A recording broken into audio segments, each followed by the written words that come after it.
Alright people, welcome back. Today we are using a whale team. I don't really use too many of them. Like the teams I use, obviously they look like whale teams just because you know, it's like they look like whale teams because I have everyone 6-6, but normally I do not run stuff like this. We're running Oslo and Hawk, but I know for a fact my opponent is on dodge food, so in order to get my ultimate, I'm gonna sadly have to waste this level 3 attack debuff, unless he's not on dodge food. Oh my god, he's not on dodge food. Wow, that is crazy. Well, that is basically the end of the game. We've decreased Sariel's attack to literally nothing. We've got Oslo and Hawk ultimate. We do have that Ludo link, so you know he can't petrify my Oslo and Hawk. We have the attack seal. It's, you know, it's just GG. We have the one ESCANOR. It's just GG's, honestly. I tried out this team. Obviously I've used this before. I tried it with Sariel in the past. It worked out fine back when Lost Vein was the meta, but obviously with ESCANOR can't really trust running Sariel too much. But I tried it out with Lolly Merlin. It was okay, but my CC with Lolly Merlin was just a bit too low. So yeah, honestly just to like flex, we will send away Gotha and we'll keep a Sariel there just to flex. We'll let him use his level 3s, his level 3 cards, just to show you how much little damage he's gonna do, because it's actually gonna be pretty damn funny as Oslo and Hawk one-shots Gotha there. We don't get a crit, which is fine, is what it is. But yeah, we're gonna let him use these level 3s because it's gonna be funny. He's gonna do no damage, because you know 60% attack debuff, man, that's pretty damn hefty. And obviously if we are in danger, then you know I'll just attack seal him. It's fine. I just want to see though how much damage he ends up doing. There's no green units for him to abuse, although Gotha and Oslo and Hawk do have really high resistance. And yeah, that's very good. Sorry, that's very good. I mean, to be fair, the level 3 still shreds because of power strike, but yeah, that's very cool. Good job, Sariel. But yeah, this team is pretty damn nuts. I think we rank up ESCANOR here. We'll bonk the Droll and attack seal. Obviously, sub slot I do have Merlin. I tried it out with Nanashi. Nanashi worked out okay, but more often than not, he just didn't really impact much. So I just said, you know what, forget Nanashi. We're running Goddess List sub, because obviously if Gotha dies or if Oslo dies or just if anyone dies, we do have that list to cover up. If ESCANOR is the one to die, we are left with Gotha, Oslo and Hawk and Liz. That is incredibly powerful. It's incredibly stally, but it's very, very powerful. You know, if Oslo and Hawk dies, then we have Glue Eater basically. If Gotha dies, then you know, we have what's it called again? If Gotha dies, then we have you know, Oslo, Hawk, ESCANOR and Liz. So yeah, I mean it doesn't matter what happens. There is no worst case scenario. We're just gonna attack seal Sariel once again and steal gauge to get Oslo ultimate again. So yeah, we just basically abuse the opponent here. Obviously his draw is very tanky. I can't attack seal him. Not that attack sealing him matters, but yeah, just need to keep pushing on here and we should be just fine. He does have the one ESCANOR in sub, which I'm not too concerned about, to be honest. He probably does have like multiple petrifies though, which I'm a little bit worried about, but yeah, actually I'm really worried about that now that I think about it. Oh, kick weight. I'd rather he kill my Gotha than and then level 3 petrify. Yep. Alright, so bad spot here. We're really locked down. Wow, very lucky from my opponent. Very lucky the scenario he found himself in, but that's okay. We're gonna get ESCANOR's ultimate here, and since there's nothing else I can do, you see how the game just changes right there? You see how the game changes? He literally like can't do anything, and then boom, like double petrifies my units, and now all of a sudden he's in a winning position. That's how volatile games of PvP can be, man. That's how volatile things can be. ESCANOR should be able to survive this here, unless he has like another petrify for ESCANOR. I don't really see what he could do to kill me here. What's he gonna do? ESCANOR bonk. It's just not enough. Alright, we should be okay. we should be a-okay. Liz comes out. What do I want to do here? I think we do this, and then regardless of the outcome, I think I want to stun. Not too, yeah, I think I want to stun regardless of what happens. We'll just choose Sariel, because picking Escanor is kind of pointless, as Escanor is going to, you know, be immune to debuffs, and we get Escanor with the second hit. Very, very good. Stun the Sariel, and this game is wrapped up. So you see, just for a second there, it looked like he was actually going to make an insane comeback, but you know, this is why we run Escanor and not someone like Lolly Merlin or something, because we do need insane power. Very good first game. You know, forget that little hiccup we had in the middle there. I thought it worked out perfectly fine. Let's move on. Next game we are up against, is that the same guy? It's the same guy. What food does this guy run? I don't know what he's running. He's not running dodge food, and he's not running like CC 3-6, 6-6 draw, 3-6 gold. Like, this guy is not free to play. He spends a fair little bit. And I'll see, you know, what are this man's motives? I don't know, but we'll do the same thing here. Just get Oslo and Hawk ultimate, because it is possible to do that turn 1 without Merlin subs, so we will just sort that out, reduce his gauge. And honestly, man, his draw caused me a lot of issues, but I still think we want to banish Gotha again and then kill Sariel this time. I think we'll play it differently. If he uses draw taunt, then, you know, we'll just banish draw and then hopefully get a kill on Sariel. But let's see what he does. I don't think this team gives us too much issues though. I just think I could have played better in the first game. Obviously this time my opponent does make the adjustments. He is going to draw taunt, which by all means, I understand. I think we play the slow game here. Ranks up Sariel, okay. Alright, let's banish draw because he's incredibly irritating. We'll attack Sariel here and decrease his attack by 40%. Just because if I full send with Escanor and we don't kill him, then we're in a bit of trouble. Which, you know, I don't want to be in a bit of trouble, so let's just make life easy. Also, because we expel, he can only use 2 cards here, so, you know, that's another very nice bonus. Oslo and Hawk, just because, like, very few people have them 6-6, you don't really see them in PvP at all, even though they are very broken. Like, just by principle, the way they are, the way they work, they are a broken character. It's just they need to be 6-6. Like 5-6, they're garbage. Like, literally, you can have them 5-6 and they're gonna be garbage. It's just that final dupe to make them 6-6 changes everything, which is pretty nuts. But yeah, I think we will wrap up this game. We're gonna get Escanor's ultimate here. We are going to bonk Sariel.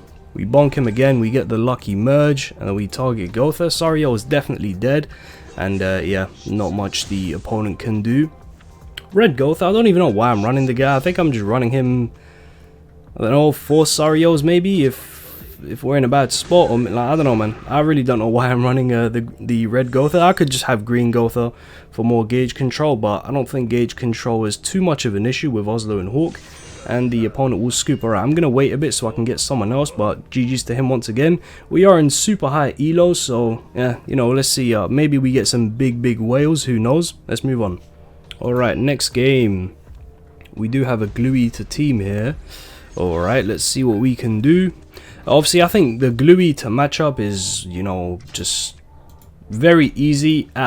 Just like, the only way the Glue Eater matchup goes wrong is if your opponent like gets good RNG. If they top deck Escanor card for turn, then obviously that's very unlucky. Unless you get this, because from all my testing with Oslo and Hawk, you know, if we don't get the level 3 debuff and they get the rank 2 bonk, or if they just get basically any level 3 on their first turn, if you don't have the level 3 debuff, they're probably gonna kill your Oslo and Hawk. Just because, you know, at that point it's just like, you know, it's a bit too much, you know, it's a bit too much. But honestly, my plan against Glue Eaters is I just send away Escanor so we don't have to deal with his BS. You can see he does no damage, you know, if it's rank 1 and 2. Rank 3, as I mentioned, different story, but he'll do no damage, and then you just basically use your Escanor to just like solo Liz, like take off revive and try kill her. Obviously, when the opponent's Escanor comes back 2 turns later, they are going to have very low HP, because Oslo and Hawk Ultimate is very, very powerful, even though they are type disadvantage. You'll just be able to finish off that Escanor very easily. It's like, you know, now they have 2 cards. What are they going to do? We get some pretty tough RNG here, to be honest. Yeah.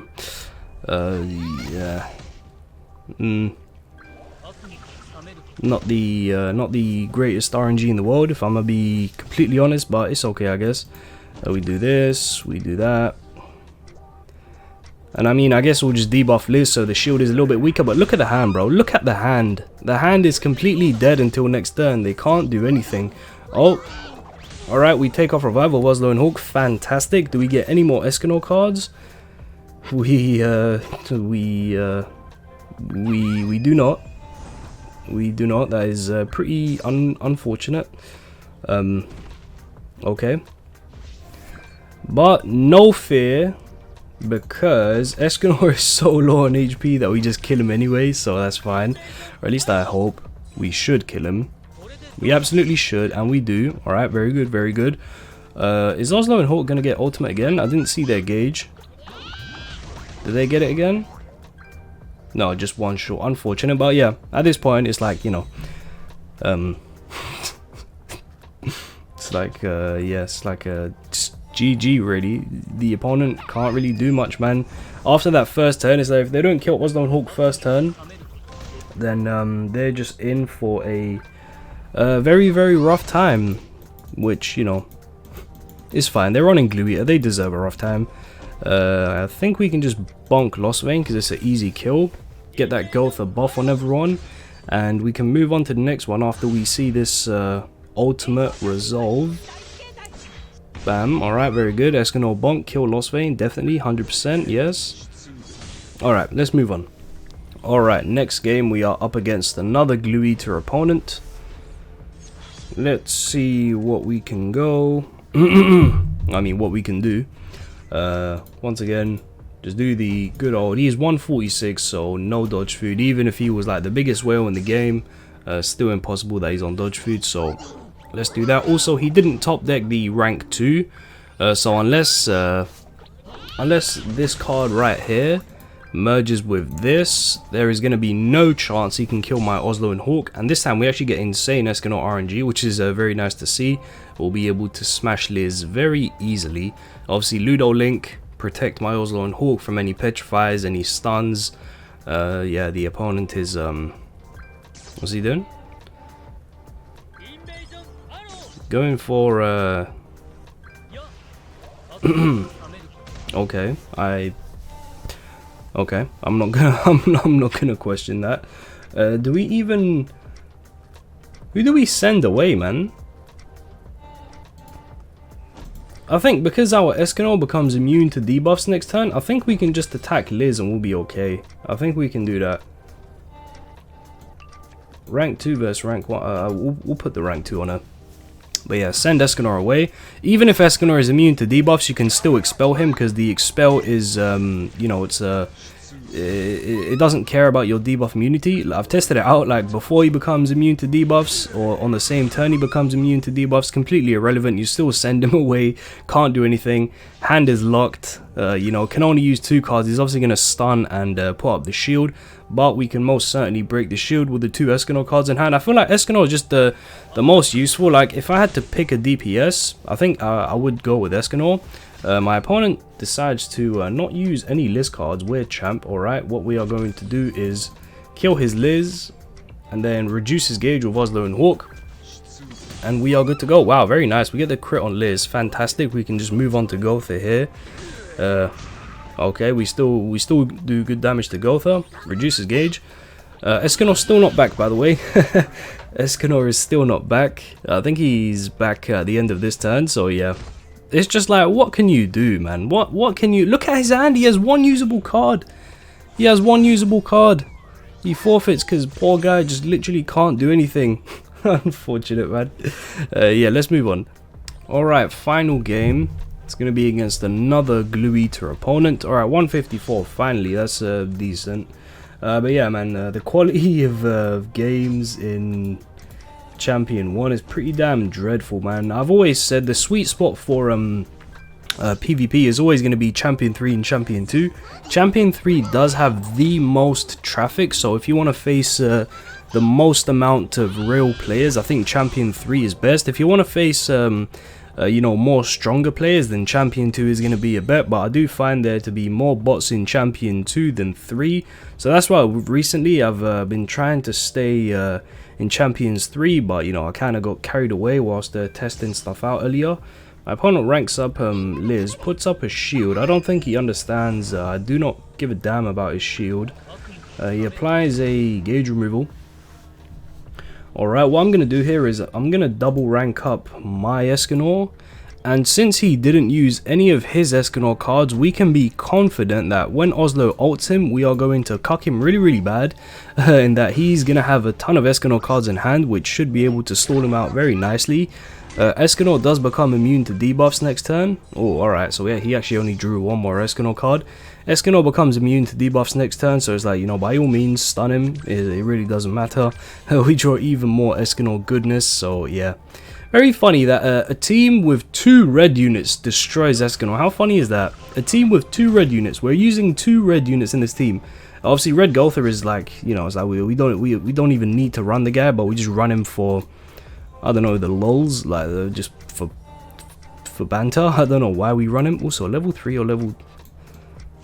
Nah, level 3, surely. Should be able to obliterate Liz. Oh my god, you can't be serious. Oh my god, you can't be serious. I mean, it's fine, but it's just like, come on, man.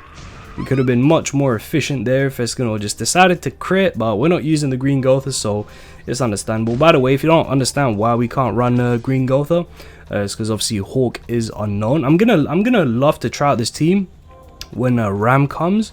When Ram comes, we swap out the one ESCANOR, we can put Ram sub, and then put in Lolly Merlin, and then we have a full unknown team that has 30% extra basic stats. I think that's going to make Oslo and Hawk even better, as well as potentially replace ESCANOR with Lolly Merlin as the main DPS that we would want to use. Do we... Oh, is that my cat? Did I just hear my cat? We're gonna triple up here just so we can get Oslo and Hawk ultimate. I hope we kill ESCANOR. Oh no, oh please, please. No, surely not, right? There's no way. There's no way I just threw the game. There is no way. There is no way I just threw this game. No way I just threw this game. Please tell me that's a level 3 bonk so I know it's not going to do any damage. Please let that be the bonk. Please let it be the bonk. Oh, he's saving it. This guy knows what he's doing. No.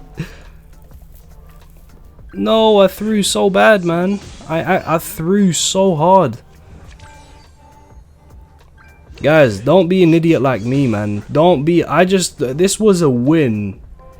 This was a win for me and I just threw it. All I had to do was attack him with ESCANOR and we win the game. But obviously I decided to be a stupid little idiot. So yeah, but I don't care. To me, I won that game. I won that game, dude. Like, it's fine. I didn't get the win officially, but in my head, in my eyes, I won that game. I could have bunked him, but you know, we tried to show off. But yeah, guys, that will be it. This team, yeah, double red, still claps ESCANOR. Oslo and Hawk is very powerful. You might look at my CC and think that's not that great. You know, I've seen 161, 162. Do keep in mind my Ludo is 4 out of 6, right? My Ludo is 4 out of 6, so I am missing a lot of basic stats for my Oslo and Hawk. For example, if we just switch Oslo and Hawk for another really high CC unit like Valenti, you can see that my CC actually doesn't go up that much. Interesting, huh? That's pretty weird. I actually thought we'd get more CC than just that, but yeah, either way, we're just min-maxing here, it's fine. Oslo and Hawk, broken character, still broken to this day, still broken when they first released. Hope you guys enjoyed. If you did, do smash that like button, subscribe to my channel, and I'll catch you later on today.